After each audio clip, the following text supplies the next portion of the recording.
सावित्रीबाई फुले शिक्षण प्रसारक मंडळ संचलित शांतिनिकेतन प्राथमिक शाळा येथील मी सहशिक्षक M.A. महाजन आज तुम्हाला 6व्या इयत्तेतील मॅथमॅटिक्स या विषयातील बेसिक कन्सेप्ट इन जॉमेट्री हा चॅप्टर 1 शिकवणार आहे. Basic concept in geometry. Complete the rangoli, then have a class discussion with the help of the following question. बाजूची आकृती पूर्ण करा आणि त्यानंतर आपण वर्गामध्ये चर्चा करणार आहोत. What kind of surface do you need for making rangoli? तुम्हाला रांगोळी काढण्यासाठी कशा प्रकारचा पृष्ठभाग सरफेस हवा आहे? तर आपल्याला फ्लॅट सरफेसची आवश्यकता आहे. How do you start making rangoli? तुम्ही रांगोळी काढायला सुरुवात कशी कराल? By dots. आपण डॉट्स देऊ आणि त्यानंतर रांगोळी काढायला सुरुवात करू. What do you do in order to complete the rangoli? Rangoli पूर्ण करण्यासाठी तुम्ही काय करणार? आपण dots join the dots and by making the lines. आपण डॉट्स जॉईन करू आणि त्याला लाईन काढू. Name the different shapes you see in the rangoli. तुम्हाला रांगोळीमध्ये दिसत असलेले वेगवेगळ्या प्रकारचे आकार कोणते आहेत ते सांगा. ट्रायंगल, स्क्वेअर अँड रेक्टँगल हे आकार आपल्याला रांगोळीमध्ये दिसत आहेत.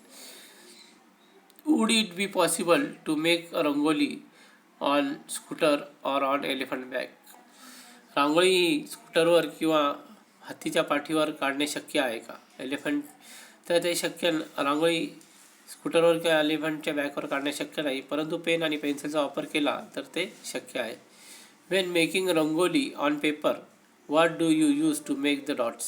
आपण जेव्हा पेपरवर रांगोळी काढतो तर तुम्हाला डॉट्स काढण्यासाठी कशाचा वापर करतात?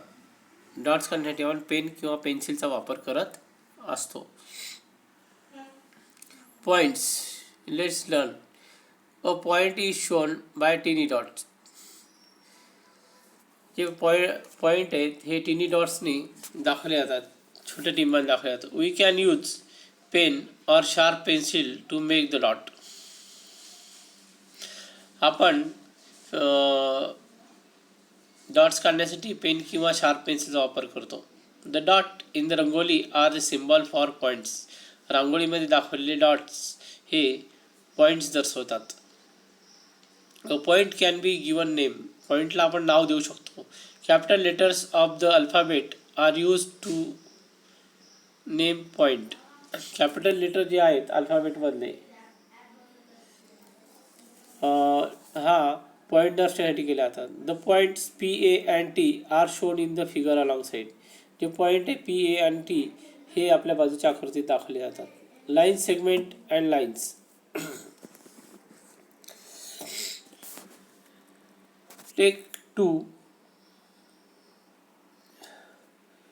Take two points A and B on a sheet of paper and join them using ruler. Sheet A आणि B हे जे दोन हे आहेत पॉईंट आहेत, हे पॉईंट दाखवा आणि त्याला पट्टीच्या सहाय्याने जोडून घ्या.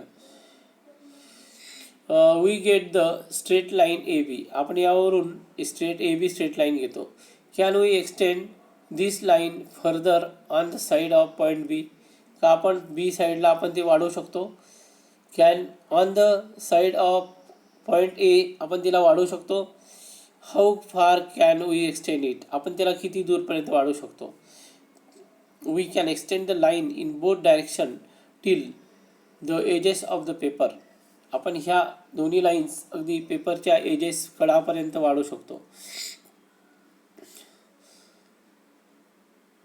If the paper is very big the line can be very long too. जर पेपर हा मोठा असेल तर लाईन पण खूप मोठी असू शकते. How long would the line be on a playing field? Playing field म्हणजे खेळाच्या मैदानावर लाईन किती दूर जाऊ शकते? तर खेळाच्या मैदानावर लाईन आपण खूप मोठी ड्रॉ करू शकतो, काढू शकतो. आता आपण शिकणार आहोत line, segments and lines. Line segment म्हणजे रेषाखंड आणि लाईन्स म्हणजे रेषा. Take two points A and B on a sheet of paper and join them using a ruler. A आणि B असे पेपर शीटवर दोन घ्या आणि त्याला रुलरच्या पट्टीच्या सहाय्याने जोडून घ्या. We get the straight line A B. आपण याला ए बी ही स्ट्रेट लाईन घेतो. Can we extend this line further on the side of point B. का आपण ही रेषा बी साईडला वाढवू शकतो. On the side of the point A how far can we extend it. आपण तिला किती वाढू शकतो, तिला अमर्यादपर्यंत आपण वाढू शकतो. We can extend the line in both direction till the edges of the paper. आपण पेपरचे एजेसपर्यंत वाढवू शकतो. If the paper is very big the line can be very long too. जर पेपर खूप मोठा असेल तर आपण लाईन पण मोठी काढू शकतो. How long would line can be on playing field. Playing फील्डवर लाईन किती दूर असू शकते. तर प्लेइंग फील्डवर लाईन खूप दूर असू शकते. Let's imagine that we can extend this line forever without any limit on both sides. आपण इमॅजिन करा की ही लाईन किती आपण वाढू शकतो. आपण ही जी रेषा आहे ही किती वाढवू शकतो अमर्याद अनंत अंतरापर्यंत. To show this extended line on paper we use arrowheads on both ends of the line.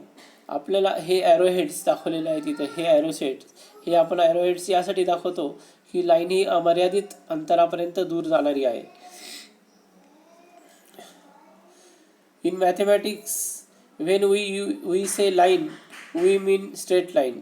आपण मॅथमॅटिक्समध्ये जे आपण लाईन म्हणतो त्याला स्ट्रेट लाईन असं म्हणतात. The first line that we drew was only from point A to point बी.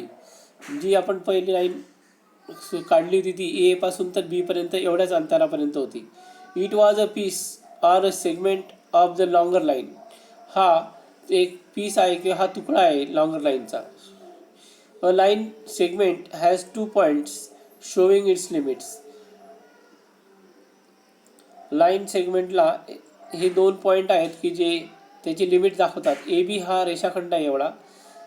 याच्यामध्ये इथे पी क्यू हा रेषाखंड आहे एवढा. त्याला सेगमेंट असं म्हटलेलं आहे.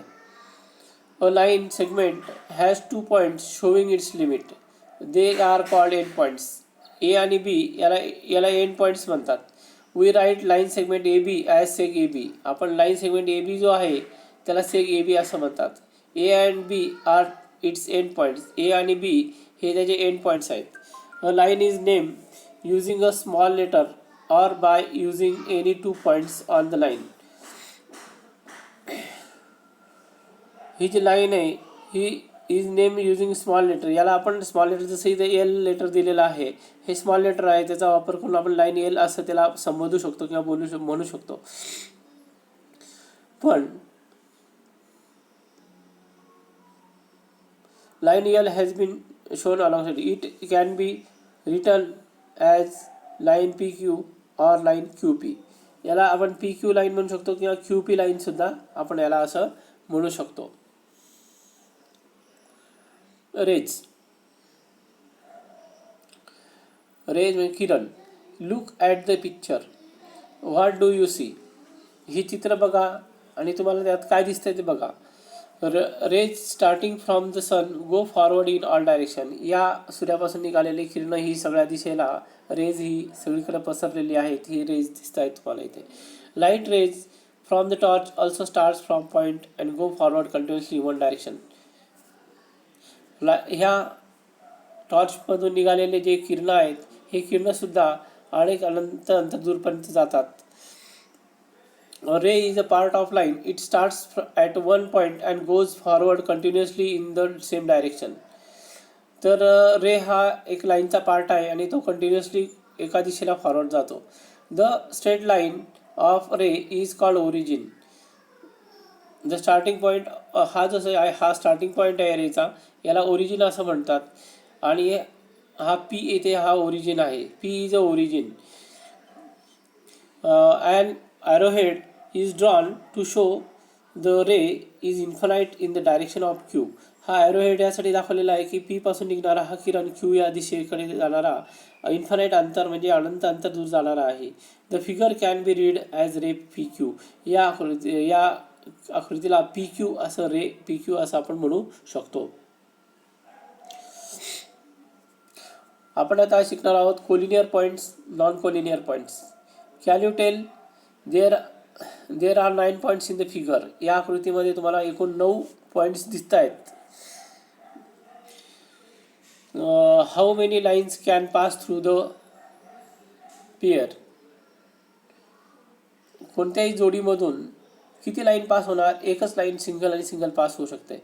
One and only one line can be drawn through 2 distinct points. फक्त 2 पॉईंटमधून एक आणि एकच रेषा आपण काढू शकतो. Which 3 or more of these line point lie on a straight line.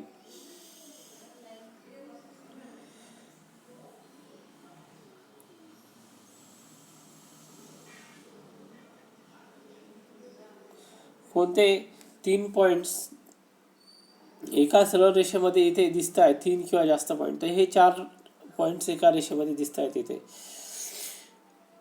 3 or more points which lie on a straight line are said to be collinear. आता हे 4 लाईन पॉईंट्स एका रेषेमध्ये एका लाईनवर आहेत म्हणून याला कोलिनियर पॉईंट्स असं म्हटलेलं आहे. Of these 9 points name any 3 or more points which do not lie on the same line. Point which do not lie on the same line are called non-collinear points. आता बघा, हा point इथं वेगळा आहे, हा इथं आहे, हा इकडे आहे, हा इकडे आहे. हे जे पॉईंट्स आहेत की जे इकडे तिकडे पसरलेले आहेत, की जे एका रेषेमध्ये नाही आहेत, एका लाईनमध्ये नाही आहेत, त्याला आपण नॉन कोलिनियर पॉईंट्स असं म्हणतो. आता आपण शिकणार आहोत plane. Look at the picture. What kind of surface do you see. या आकृतीमध्ये बघा तुम्हाला कशा प्रकारचा सरफेस दिसतोय. वरती हा फ्लॅट सरफेस तुम्हाला दिसतोय. हा ब्लॅकबोर्डचा सुद्धा सरफेस फ्लॅट आहे, पण या सिलेंडरचा सरफेस सिलेंड्रिकल आहे. The surface in the first 2 pictures are flat. Each flat surface is a part of infinite surface. In mathematics a flat surface is called a plane. म्हणजे हा जो फ्लॅट सरफेस आहे त्याला मॅथमॅटिक्समध्ये प्लेन म्हणतात. The name of the plane in the picture is H. आता हा जो प्लेन आहे हा काढलेला, याचं नाव याला एच नाव इथे दिलेलं दिसतंय तुम्हाला, आहे ना. Even through we draw suitably small figure of the plane, it actually extends infinitely on all sides. म्हणजे ही जी प्लेनची छोटी आकृती काढलेली आहे ही चारी बाजूला, चारी दिशेला काय होते आपल्याला दिसते, वाढू शकते. ही चारी दिशेला मर्याद वाढू शकते. arrows are drawn to show that the plane extends infinitely in all directions. However, these arrows are often omitted for the sake of convenience. कधी कधी हे ॲरो दाखवले जात नाही कारण की त्यामुळे ते आपल्याला सरळा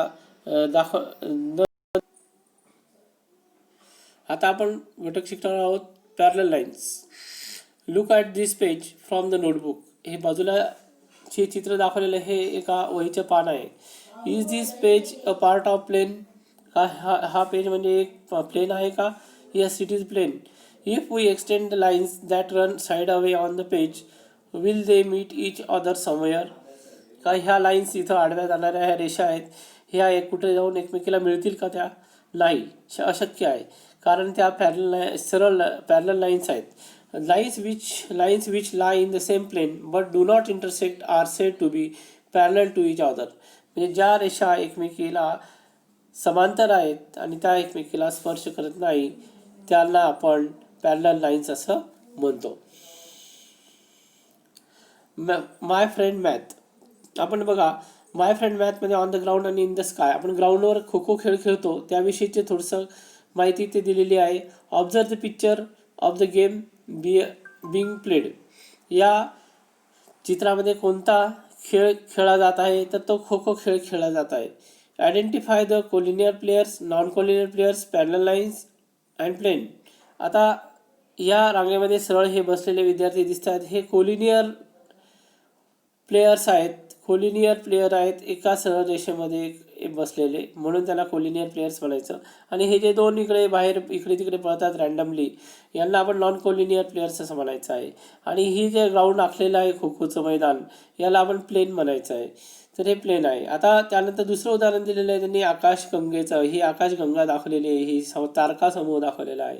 या तारका समूहामध्ये तुम्हाला बघायचं आहे, in January we can see the constellation of Orion in the eastern sky after 7 in the evening. आपण संध्याकाळी 7 वाजेनंतर आकाशामध्ये तारका समूह बघतो. तर then it moves up slowly in the sky. Can you see 3 collinear stars in this constellation. तुम्हाला हे तीन स्टार्स दिसत आहेत का एका कॉन्स्टलेशनमध्ये? याला कोलिनियर स्टार्स म्हटलेलं आहे. Do you also see bright star on the same line same distance away. तुम्हाला हे ब्राईट स्टार्स दिसत आहेत का? तर हे ब्राईट स्टार्स सुद्धा इथं दिसत आहेत तुम्हाला. तर याचा अर्थ असा होतो ऑन द सेम लाईन. तर याचा अर्थ असा होतो की ते नॉन कोलिनियर आहेत. तर कोलिनियर स्टार्स हे 3 आहेत, नॉन कोलिनियर स्टार्स हे बाकीचे आहेत. आणि त्याचं जे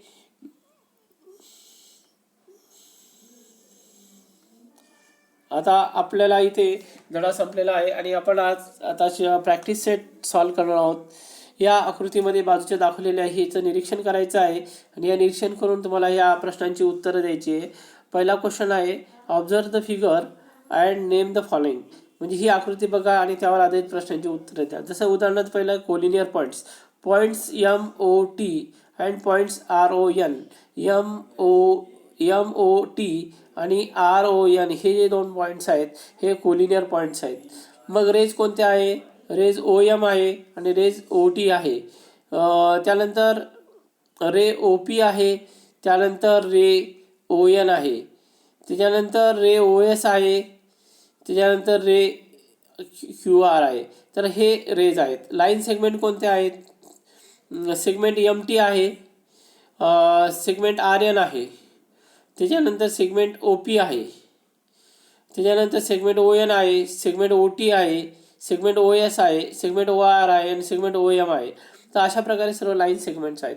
मग लाईन कोणती आहे याच्यामध्ये? लाईन MT आहे, लाईन RN आहे, ह्या सर्व लाईन्स आहेत. आता आपण पुढचा क्वेश्चन नंबर 2 सोडवणार आहोत. दुसरा, write the different names of the lines in the given figure. या आकृतीमध्ये दाखवलेले लाईन्स कोणत्या आहेत त्याची नावं लिहायची आहेत. तर लाईन L हे स्मॉल लेटरमधलं पहिलं लाईनचं अक्षर आहे.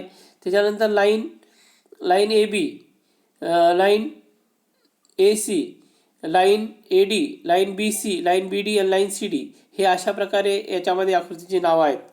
आता क्वेश्चन नंबर 3 बघा, मॅच द फॉलोइंग. याच्यामध्ये आकृतीमध्ये मॅच द फॉलोइंग आहे. पहिला आहे दिलेलं हे दाखवलेलं आहे ते आहे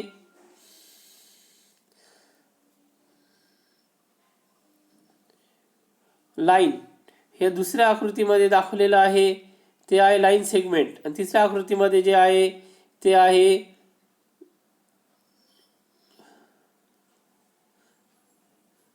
प्लेन. आणि चौथ्या आकृतीमध्ये जे दाखवलेलं आहे ते आहे रे. तर अशा प्रकारे हे 4 मॅच द फॉलोइंग आपण सोडवलेले आहेत. तर हे सर्व अशा प्रकारे याला रिव्हिजन द्यायची आणि लक्षात ठेवायचं. आता क्वेश्चन नंबर 4 आपण सॉल्व करणार आहोत. Observe the following. Observe figure given below. Name parallel lines, concurrent lines, points of concurrence. तर याच्यामध्ये पॅरलल लाईन्स कोणत्या आहेत, कॉन्करंट लाईन्स कोणत्या आहेत आणि पॉईंट ऑफ कॉन्करन्स कोणता आहे ते आपल्याला बघायचं आहे. बघा इथं ही आहे पॅरलल लाईन्स 1, 2 आणि 3 ही पॅरलल लाईन्स आहेत. त्याच्यानंतर कॉन्करंट लाईन कोणत्या आहेत की जे 1, 2, 3, 4 ह्या कॉन्करंट लाईन आहेत. आणि पॉईंट्स ऑफ कॉन्करन्स कोणता आहे? हा पॉईंट ऑफ कॉन्करन्स आहे. पॅरलल लाईन्स कोणत्या? Line B parallel to line M आणि पॅरलल टू लाईन Q. ह्या B, M आणि Q हे पॅरलल लाईन्स आहेत.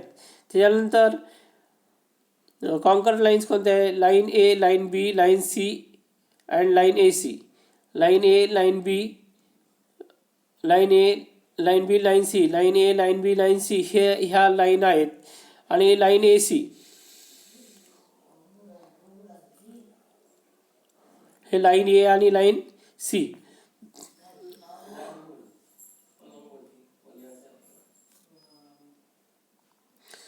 ह्या and line C, line P, line Q and line A C, line P, line Q and line A C हे सुद्धा line आहेत. Point of concurrence point A, point D, point A आणि point D हे point A आणि point D हे line of concurrence आहे. तर इथे हा चॅप्टर संपलेला आहे. यानंतर आता आपण नंतर पुढचा चॅप्टर बघणार आहोत. Thank you. Lecture number 2 topic name angles हा आपण पुढील भागात बघणार आहोत.